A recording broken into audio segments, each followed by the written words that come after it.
Hey, Mark here. I'm here at AWS reInvent 2017 with Robin from A Cloud Guru, and we're going to be talking about development experience, developer tools, and Robin's experiences at the show this week. So Robin, what did you see that was new this week? I thought there were a lot of great things for developers, both in terms of developer tools like Cloud9 integration, as well as a lot of great new toys for developers to play with as we deploy our apps, especially in the container space.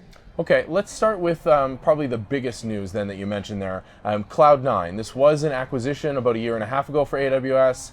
They kind of buried it for a little while, and then it popped up in a huge announcement from Werner on his keynote on Thursday. What's your initial take?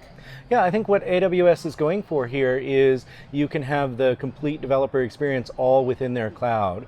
So you're not stepping outside of the cloud to write your code in a terminal or with a text editor and then uploading. You're doing it all within the Cloud9 interface. Okay. Now, we saw some screenshots, some people have been playing around with it.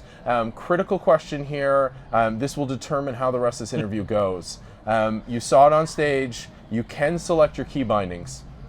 Vim or Emacs? I'm an Emacs guy through and through, yeah. And there we cut.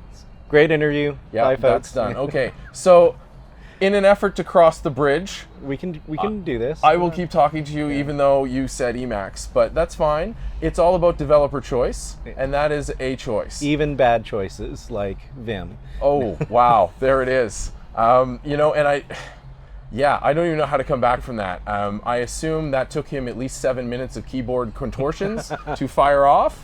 But with that experience, that customizable experience, it is very much like a standard desktop IDE. A lot of people go very deeply and configure that. But one of the things that stood out in that announcement was how they were talking about that experience integrated with the rest of the AWS cloud. And you'd mentioned containers. How do these two announcements link together?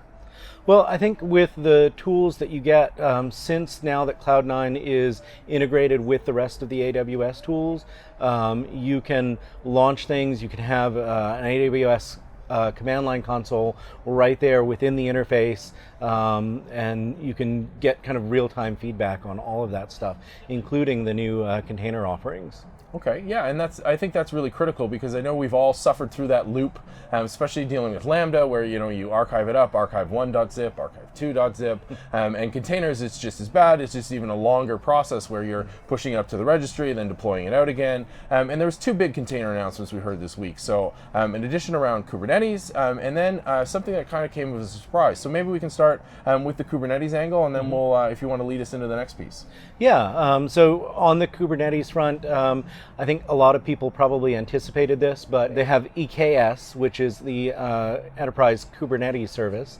Now you're not managing your Kubernetes cluster within AWS. Now they're managing it for you. So you don't have to worry about multiple availability zones, keeping all of those container clusters updated and patched and all of that. AWS is taking care of that level of things for you. So it's continuing the theme that we heard at all the events this week, whereas if you don't have to do it, why would you do it? Mm-hmm. And then they kind of took that to the next level. So there's a lot of enterprise customers using Kubernetes, but a lot of other use cases where there's a huge amount of heavy lifting to run your containers. But that doesn't seem like it's the case anymore.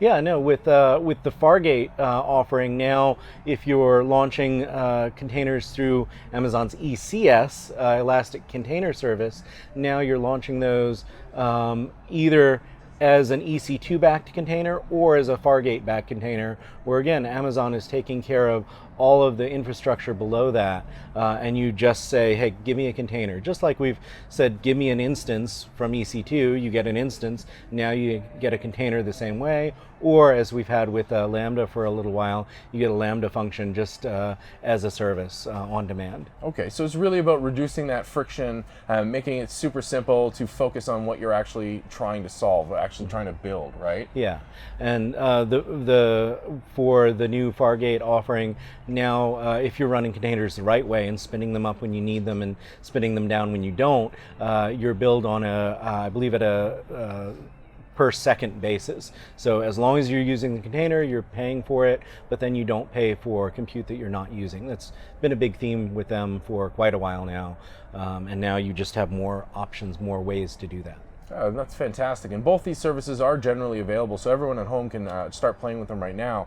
But I guess moving on to sort of my next question, what was the thing that made you the most excited to hear this week? There's tons of announcements, tons of stuff going on, whether it was an announcement or event or someone you ran into. What was the big highlight for AWS reInvent 2017 for you? The big highlight.